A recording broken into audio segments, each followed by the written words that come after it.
Welcome back. This is Kristen on our journey through the Bible. So glad you're joining me today.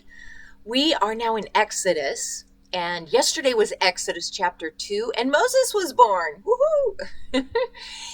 He was also put into a basket and floated on the river where the Pharaoh found him, and she kept him, and she also got his mom to nurse him. She didn't know it was his mom, but anyways, Moses is safe because, of course, the king of Egypt right now is so leery and concerned that there's so many children of Israel in Egypt that they're pretty mighty, and if they decided to retaliate, then they may have trouble.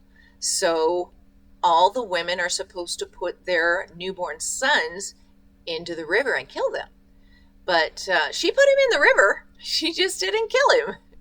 Anyways, so he was saved, but he's a grown man now. And the children of Israel have a really, really tough time now because this king has put taskmasters on all of them, and they are just treating them very harshly. So, well, they're just slaves. So let's get into chapter 3, Moses and the burning bush. Chapter 3 of Exodus.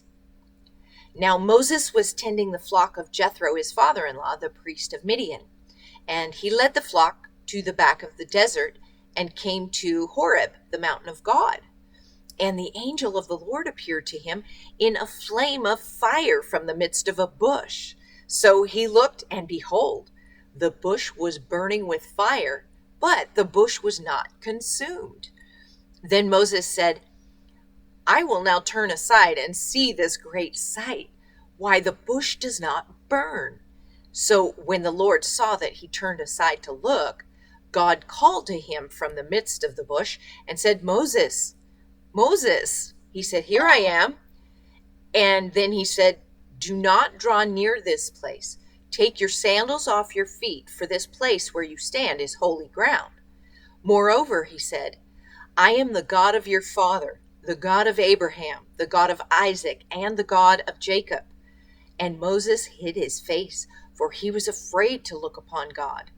And the Lord said, I have surely seen the oppression of my people who are in Egypt, and have heard their cry because of their taskmasters, for I know their sorrows.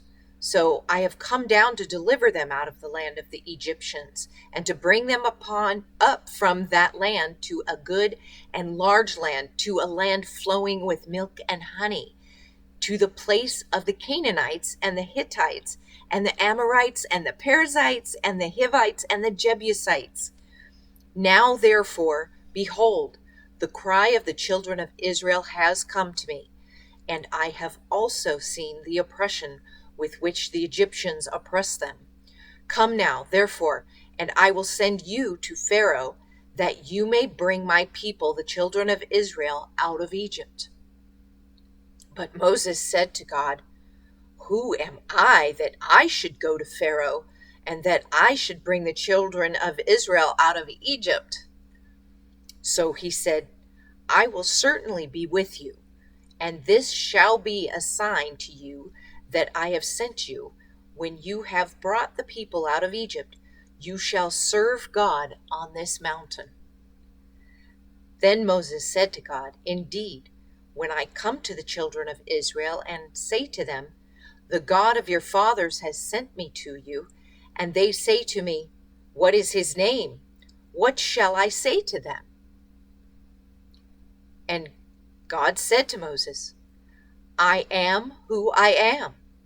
And he said, Thus you shall say to the children of Israel, I am has sent me to you.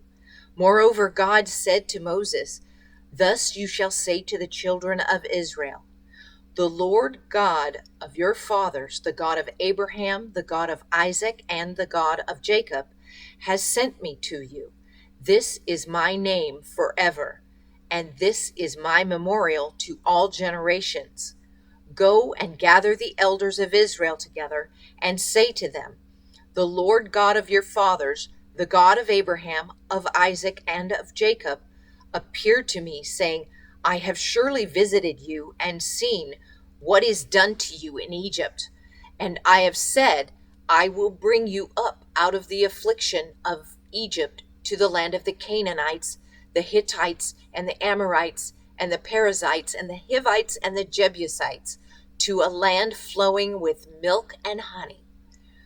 Then they will heed your voice, and you shall come, you and the elders of Israel, to the king of Egypt, and you shall say to him, The Lord God of the Hebrews has met with us, and now, please, let us go 3 days' journey into the wilderness, that we may sacrifice to the Lord our God. But I am sure that the king of Egypt will not let you go. No, not even by a mighty hand. So I will stretch out my hand and strike Egypt with all my wonders, which I will do in its midst. And after that, he will let you go. And I will give this people favor in the sight of the Egyptians. And it shall be, when you go, that you shall not go empty-handed.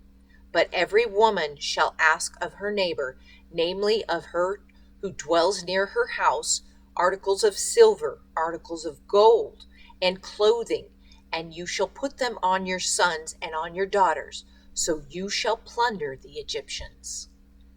Wow, that's quite the update from God, and quite the request.